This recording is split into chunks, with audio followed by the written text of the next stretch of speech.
Hello guys! Magandang hapon sa inyong lahat. I am Chirurgas Mama sa Great Channel, a faith healer, also a tarot reader. So ngayong hapon na to, natigyan natin na nagsabihin sa inyo ng ating mga gabay. So this is the monthly gabay for the month of December 2025 for the sign of Capricorn. So Capri, welcome to my channel. Ano kayang messages, advices ng spirit guides ang ating masasagap for today's video? Kanino kayang energy o kaganapan sa buhay ng mga Capricorn ng ating mga hagilap? So guys, this reading is a general reading lamang, hindi lahat makaka-resonate. Kunin lamang po ang makaka-relate sa inyo. And comment down below kung kaninong energy ang ating nasagap. Plus, don't forget to like and subscribe my channel. And hit ko siya ba for more videos update. Kasi maraming salamat po sa mga walang sawang pagsuporta sa aking channel. Lalong-lalo nang dirige-skip ng ads na way pagpalain kayo ng Diyos at may kapal. Siksik umapaw na biyayang manang balik sa inyo. So let's see guys. What is the messages? Advices sa iyo ng ating angel spirit for the sign of Capricorn. So let's see and watch this. Angel Spirit Guides, please give me an information po. Ano kayang gusto sabihin ng ating mga gabay? So let's see. Angel Spirit, please give me information. So let's see. Because there's something guys with a 10 of cups. Now this is something in happiness. So ibig sabihin magiging masaya. Magiging maligaya ka na. Or magiging maayos ng sitwasyon at kalagayan mo. Now, there's something a 3 of cups. There's something ultimate happiness. Now, talaga magiging maligay. At magkakaroon dito ng events, family gathering. So, let's see. Siyempre, di ba magkapasko? Of course, magbabagong tao. Baka magkakaroon kayo ng reunion. O maaring magkakaroon kayo ng gathering. Now, this is something with the high faces. Now, there's something on the hidden agenda or there's on the hidden enemy. So, may mga bagay din dito na maaaring hindi mo palubos na naunawaan at nakikita. O may mga bagay dito na maaaring magkaroon ng unexpected situation. Now, may mga biglaan na hindi mo ina-expect na maaaring mangyari o maganap. Now, of course, there's something, guys, with a 4 of Wands. Sabi ko na nga ba, there's a homecoming family gathering. Meron talagang uuwi dito, galing international, no, maaring uuwi, no? At maaring meron naman dito magkakaroon ng celebration, birthday, no? Binyagan, ganon. Kasal, may ganon din. There's a the King of Pentacles, being security. Maging secure ka sa kung ano man yung bagay na meron ka. Ano man yung bagay na ginagawa mo, pag-ingatan mo ito. Napangalagaan mo ito. No, kailangan matuto kang proteksyonan, no? And there's a 5 of Wands. So this is something guys with a complication. May mga bagay na nagbibigay komplikasyon. Or there's something and negativities dito na maaaring nagdadala ng blockages. Now let's see, clarify pa natin. What is the 10 of Cups? The 10 of Cups represents with the 9 of Wands for slow and steady. No? Manatiling kalmado, wag kang agresibo. May mga bagay na kailangan mong kumalma. No, wag kang magmadali. Kailangan hinay-hinay lang, utay-utay lang. No, unti-unti lang.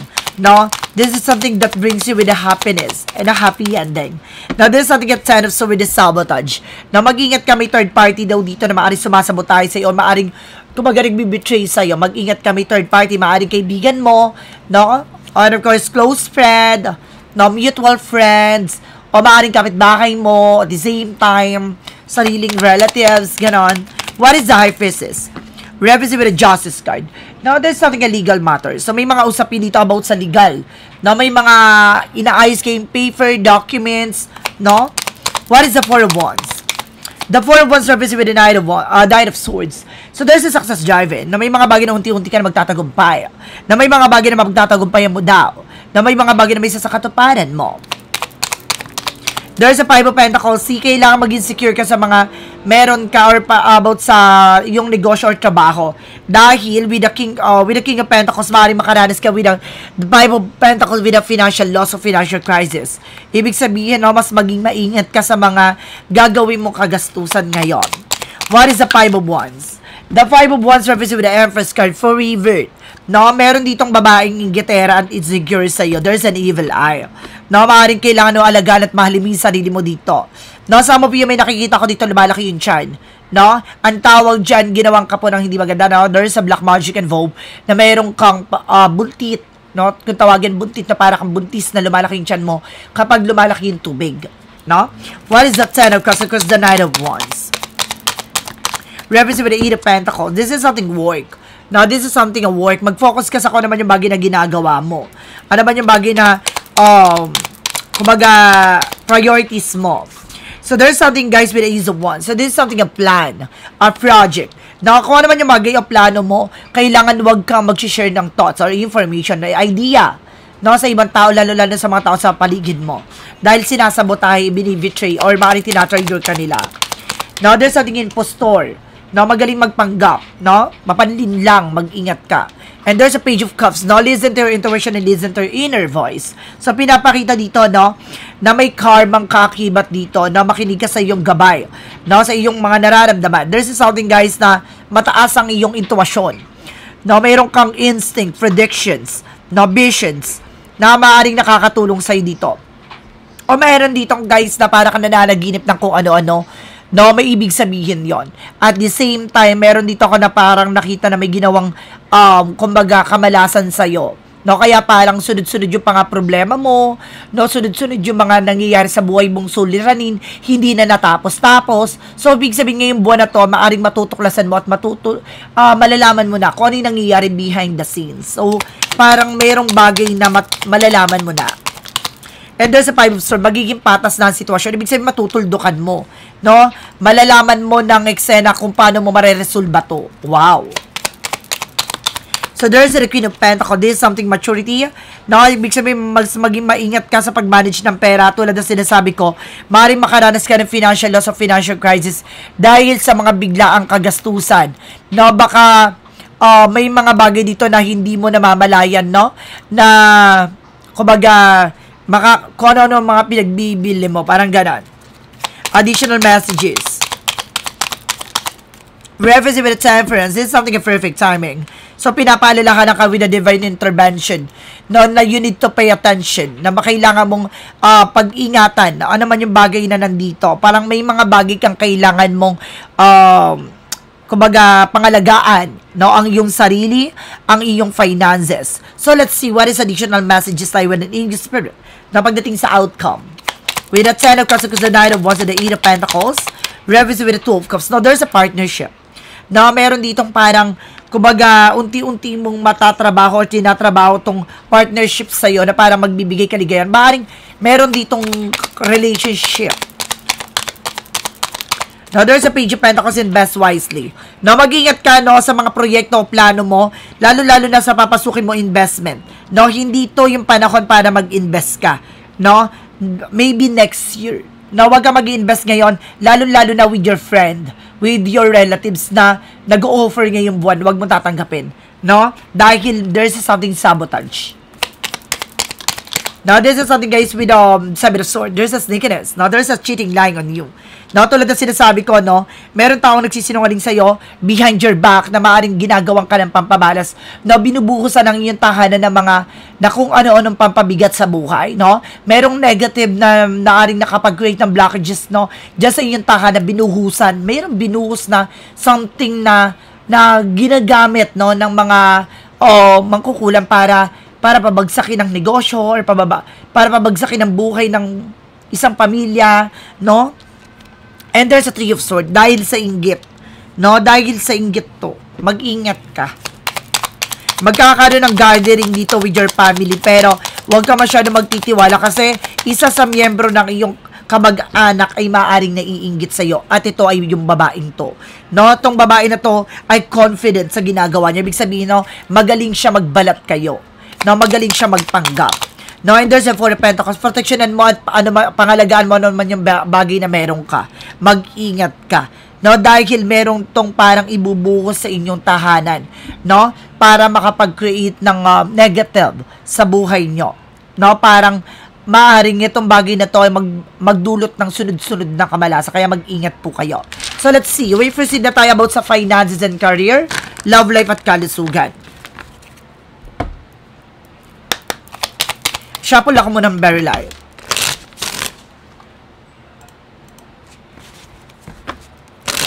Shuffle muna ng very light. Okay. So, let's see. There is something Pagdating sa finances and career, keep yourself balanced. Maging balanse ka. And there's a devoted, supportive person. Maaring it's either your person or your father na maaring ginagabayan ka dito every step of the way. No? So, let's see additional messages. Now, there's something as 7 of Wands, protectionan mo at pangalagaan mo yung iyong resource of income and even your finances. Kaya kailangan mas maging maingat ka.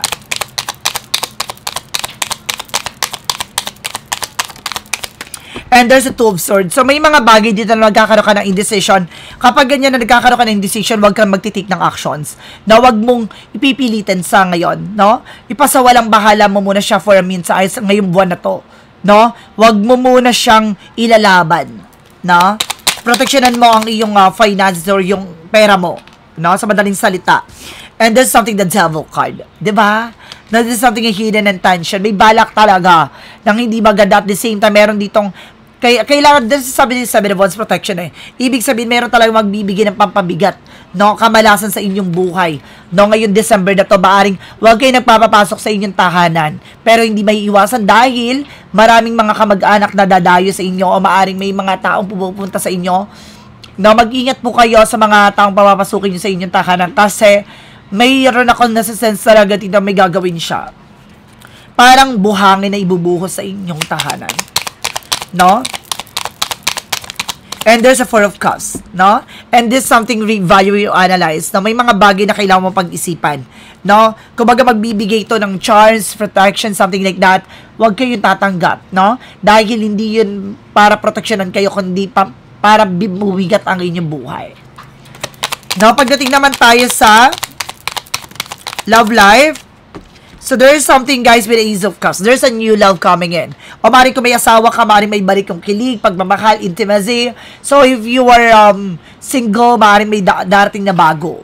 And there's a Hangman. Baguhin mo yung perspective mo. Na pagdating sa relasyon, baguhin mo na yung pananaw mo, baguhin mo na yung nakasanayan mo. No? May mga bagay na para hindi na maulit yung ganong sistema, yung ganong eksena, madala ka na matuto ka sa pagkakamali mo. Now, there's a Chariot with an action movement. There's a 2 joining forces na maaaring darating na siya, no, this coming December. Darating yung tao magpapatibok sa pihik ang puso mo. And because at the same time, this is something a judgment, this is something a wake-up call. There's a red flag, ha. Mag-ingat ka kasi parang meron ditong red flag din. Na may darating 2 tao na isa good, yung isa bad. Now, there's a red flag. Mag-ingat ka for red flag. Na may iron siyang, kumbaga, kasi there's something higher fan. No? This is something as separation. So, kumbaga, meron naman dito kung nakita na maaaring hiwalay ang kaiwang ka rin sa ere, ganon. And there's a religious factor din. Meron dito na sense dito with the gayuma. No? And this is the Page of Swords. So, being curiosity, no? Maging mabusisi ka. No? Getting to know each other. Hindi ka pwede sugab na sugab, kagat ng kagat, ganon. Kilalanin mo mabuti. Pagdating sa, let's see, kasi pagdating naman tayo sa kalusugan mo, there's an 8 of Wands, there's a past communication and past movement, so magkakaroon ng changes sa development sa iyong pakiramdam, sa iyong sitwasyon, sa iyong nararamdaman, sa iyong kalusugan. And there's a Magician, with the power of God, there's something healing, no? Kumbaga, there's something protected. And there's a Page of Wands, may magandang balita ka malalaman dito, na may magandang impormasyon na ipababatid sa iyo pagdating sa kalusugan mo. And there's a Hermit card. The answer yun is here. So, bagay magbibigay liwanag kung bakit mo nararamdaman yan, kung bakit mo nararanasan yan, malalaman mo na ngayon. No, malalaman mo na ngayong buwan na to. And there's a 6 of Swords. Kailangan nyo lumipat ng tahanan. No, very toxic daw na nasa paligid nyo. No, kumbaga may mga tao sa paligid nyo, especially ka mag-anak nyo, na sobrang inggit. There's a Star card. Makaka-recover kayo pag nakalipat na kayo ng tahanan. Now, there's a healing and recovery. No, kaya kayo kung ano na nararamdaman ng pamilya nyo sa, kumaga, chalitan lang ng nararamdaman ko. Kaya nagkasakit si ganito. Pagkatapos gumaling ni ganito sa iba na naman na parte ng pamilya nyo. No, parang, kumbaga, chalit-chalit lang nagkakaroon ng mga sakit. So, pag gano'n na yung, kumbaga, mag-pay attention na kayo. May babalayo, may paalala yun. Na you need to pay attention. So, pagdating naman tayo sa Magical Fair Messages Advices. So, nandito na tayo sa mga gabay-gabay na ng ating mga angel spirit. So, guys, Don't forget to like and subscribe my channel and hit notification bell for more videos update. Then of course guys, paki-follow na rin ako sa aking bagong channel sa aking bagong YouTube channel. Nandyan lang siya, yan. Yan. Kumbaga nandyan yung aking YouTube channel. Then of course, kung ikaw ay supporters, loyalists, no, ng ating PBBM, nasa isang channel ko yan, nandyan yan. No, nandyan ang ating daily pasilip. Araw-araw po tayo nag-upload dyan ng PBBM, no, na message. No, oh my God, ang ganda kasi ng reading ngayon. Alam mo kung bakit? Kumbaga, talaga napapaloob dyan ng mga revelasyon, bagay na malalaman nyo, no, at maaaring, kumbaga, tumutugma sa mga nangyayari. So, mag-ingat din po si PBBM sa mga nangyayari sa eksena sa kanya, na pag-ingat, gawing guidance lang po yan, no? So, let's see. What is the yin and yang oracle card? So, baybayan nyo yan, guys, no?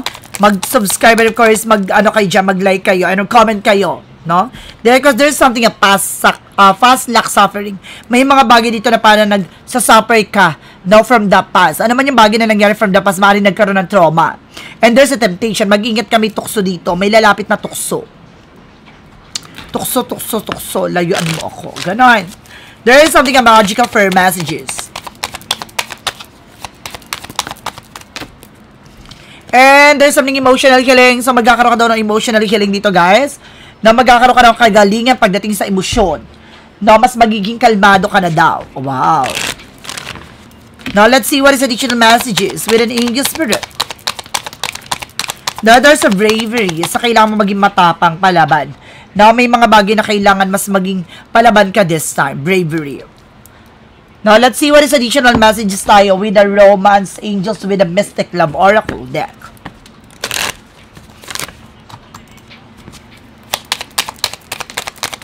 So, there's something of future finances. So, talagang connected daw ang iyong love life sa finances. So, there's a future na magiging mayaman ka. Na pasabog ka dito. Na magiging asensado ka. Ganon. What is Archangel Michael messages? And romance angels are helping you. So, sinasabi dito, no, ginagabayan ka daw na ating Archangel Michael na pagdating sa relasyon. Ano man yung bagay na iyong nararanasan, ang iyong nararamdaman, no, you are protected. Now, what is the Jesus loving quote said? No? Well done, do good to the faithful servant. No, tinatapos na ng ating Panginoon lahat ng mga bagay na mga karanasan na pinagdadaanan mo sa ngayon, no? Kumbaga sinasabi din sa iyo dito, maging mabuting malilingkod at maging tapat ka sa Kanya dahil paparating na ang biyayang pagpapala niya. So, let's see. What is an angel's number? Represent what? Represent, guys, with the 111 wonders and intuitions. Na makinig ka sa intuitions mo. Now, at time to implement long cherished ideas. You are on the right track towards making your dreams and vision into reality. The right people, circumstances, and resources are being sent your way. Happiness and new opportunities are at hand. Trust in the process. So, kailangan magtiwala sa tamang proseso. Now, may mga bagay dito na nangyari sa buhay mo, huwag ka mag-alala, nasa tamang direksyon ka. Hindi ka naliligaw ng landasin. Now, may mga pangarap ka na maaaring may sakatuparan mo na. What is the money move oracle deck? There's a wellness. So, alagaan mo yung sarili mo. Now, live a healthier lifestyle. So, kumain ka na masusustansya, iwasan mo yung unhealthy foods, no? Iwasan mo yung nagbibigay ng stress sa'yo, ganon. So, let's see what is your shadow work of and what. Oh my God, dalawa. Now, there's something of positive changes. No, mayroong daw positibong pagbabago na mangyayari sa buhay mo, kumapit ka. No? Ito ay maaaring magbago na. There's a transform pain into strength and empower yourself, no? Itong sakit na to ay magbibigay kalakasan or magsisilbing kalakasan mo, no? At ito ay magdadala sa ng parang kumbaga kakayanan sa sarili mo na sa lahat ng dagok, no? Kaya mo pa lang tumayo sa sarili mong paa. And there's explore your feelings. Kailangan just be authentic with yourself, no? Kailangan ko naman yung nararamdaman mo, sad things, no? Angry emotions, no? Kumbaga, in every emotions, kailangan marunong kang i-manage. No? Hindi pwedeng pagalit ka. Kailangan matuto kang kumalma. No? Ganun siya. From a shadow worker is in what?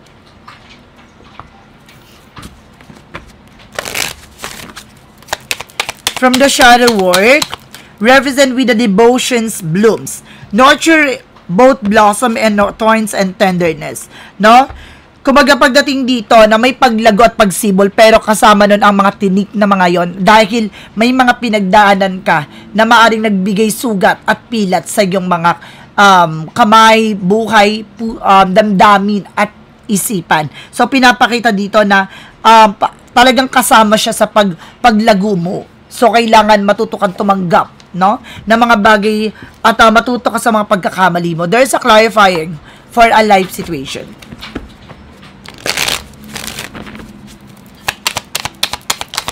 Now, there's something, guys, with a wise counsel. Seek guidance and trusted friends or mentor to help you along. So, kumbaga makikita mo dito ang gabay na magtuturo o tutulong sa'yo tungo dun sa gusto mong mangyari. May magtuturo sa'yo, no, ng tama mong gagawin. No, there's an intuition and predictions. I feel something na, kumbaga mayroong gabay dito tutulong sa'yo. No, may mag-a-unlock na gabay. There's a what lies beneath the future. May gabay dito, guys, ha, na maaaring mayroon ditong kumbaga lalabas na gabay from what lies beneath the future. And there's a total drama actions. So meron dito, kumbaga mag-ingat ka sa drama, na paiikutin ka dito. Pinaka-hidden agenda dito, yung mga taong gumagawa ng hindi maganda o gagawa ng hindi maganda sa'yo, sasabayan ka ng drama. Mag-ingat ka. No, kasi meron ditong kumbaga mag-feeling kumbaga bigo, feeling kumbaga laging api, ganon. No, let's see what is the part of the life. Represent what? Represent, guys, with the reality. So kung ang realidad ng buhay ganon talaga. No, ito yung reality, no? I am loyal to myself and other, removing the mask I've worn and letting go of illusion with confidence in myself.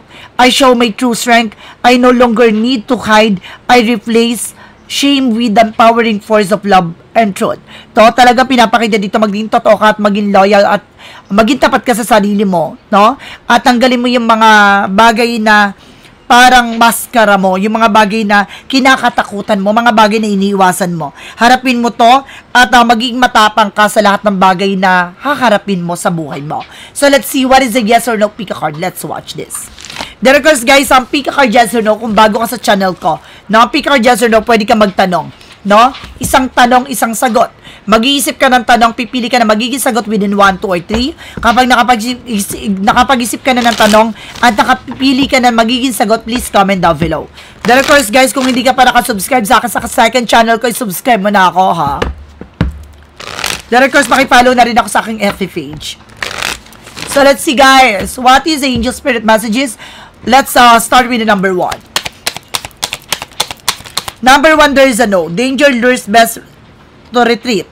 Now, may mga bagay na kailangan mo nang iwanan at kailangan mo nang, kumbaga, makaalis sa sitwasyon na to. Huwag mo ipagpilitan yung isang bagay na alam mong ikapapahamak mo. No? Number 2, there is a no again. No? Beyond your ability, done to death, not viable. Huwag mo ipagpilitan yung bagay na alam mong tapos na. Yung mga bagay na parang dead end na. No? Kumbaga, kailangan mong humanap ng ibang way. Huwag mo ipagsiksikan yung sarili mo sa mga bagay na hindi na dapat. Now, number 3, there is a yes. Now, there is a yes with a getting satisfactions, good times, happy ending. So, ibig sabihin ito, makukuha mo, itong bagay na to yung karapat-dapat para sa'yo, at ito ay magiging masaya ka sa kalalabasan dito. So, guys, maraming salamat. This is something a monthly gabay for the month of December 2025 for the sign of Capricorn. So, Capri, maraming salamat for this wonderful reading. Once again, this reading is a general reading namang hindi lahat makaka-resonate. Kunin lamang po makaka-relate sa inyo, comment down below kung kaninong energy ang ating nasagap. And of course, don't forget to like and subscribe my channel and hit the bell for more videos update. Kasi maraming salamat po sa mga walang sawang pag-support sa aking channel, lalo-lalo na ang dirigi-skip ng adsaway pagpalain kayo ng Diyos at may kapal. Siksik-liglig na gumapaw na biyayang manimbalik sa inyo at maraming salamat po. And see you in the next video. Bye-bye. And babush.